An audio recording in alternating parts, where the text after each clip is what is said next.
కర్నూలులో ప్రధాని మోదీ పర్యటించారు. కర్నూలు ఎయిర్‌పోర్ట్‌కు చేరుకున్న మోదీకి governor Nazeer, AP CM Chandrababu Naidu, deputy CM Pawan Kalyan స్వాగతం పలికారు. అక్కడి నుంచి ప్రత్యేక హెలికాప్టర్‌లో శ్రీశైలం చేరుకున్న మోదీ ప్రత్యేక పూజలు జరిపారు.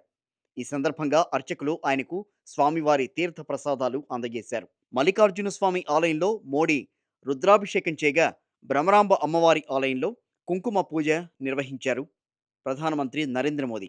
భ్రమరాంబ మల్లికార్జున స్వామిని దర్శించిన తర్వాత ఛత్రపతి శివాజీ స్ఫూర్తి కేంద్రాన్ని సందర్శించారు. ముఖ్యమంత్రి చంద్రబాబు నాయుడు, డిప్యూటీ సీఎం పవన్ కళ్యాణ్తో కలిసి శివాజీ దర్బార్ హాల్, రాజదర్బార్లో ఉన్న శిల్పాలు, చిత్రాలు పరిశీలించారు.